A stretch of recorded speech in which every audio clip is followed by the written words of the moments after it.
सुमन music present.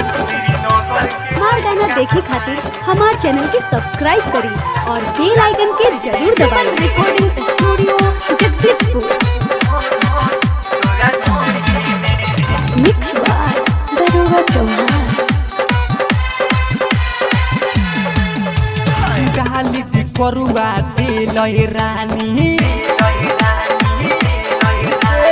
गाली दी करुआ दे लय रानी तोहरा कचोरी में, गाली दी करुआ दे लय रानी तोहरा कचोरी में।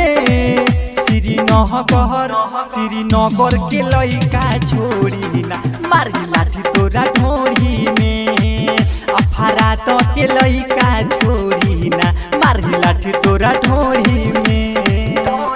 गाली दी करुआ दे लय रानी तोहरा कचोरी में, गाली दी करुआ दे लय रानी तोहरा कचोरी में।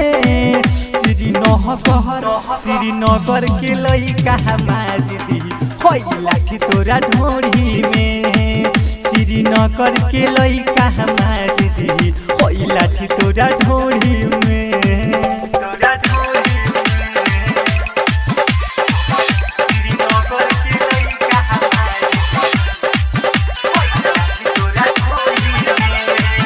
सुमन म्यूजिक प्रेजेंट।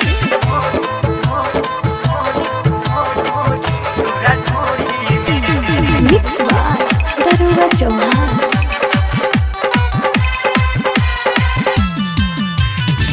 नीचे से ऊपर बाहर का दराई लौकता रे सोझे, केने गइलिस तोहरा के सभेला गे खोजे।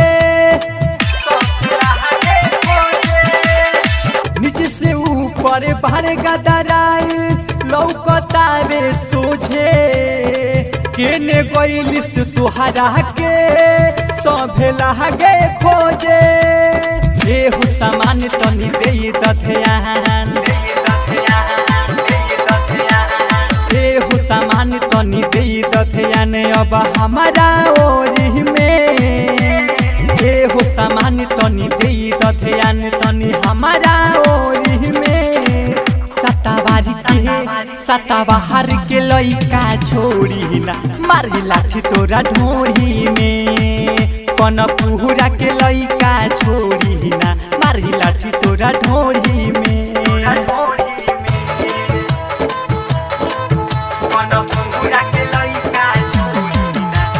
सुमन रिकॉर्डिंग स्टूडियो जगदीशपुर।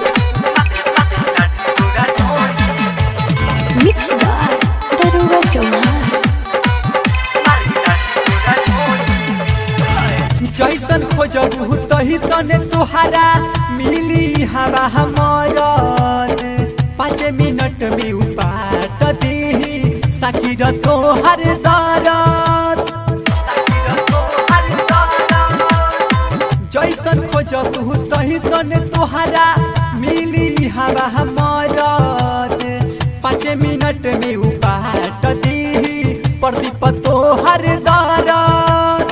चहली जवानी होई बर्बाद होई मकई के ओरी में, चहली जवानी होई बर्बाद होई मकई के ओरी में। तारा बारा के लइका छोड़ी ना मारी लाठी तोरा ढोरी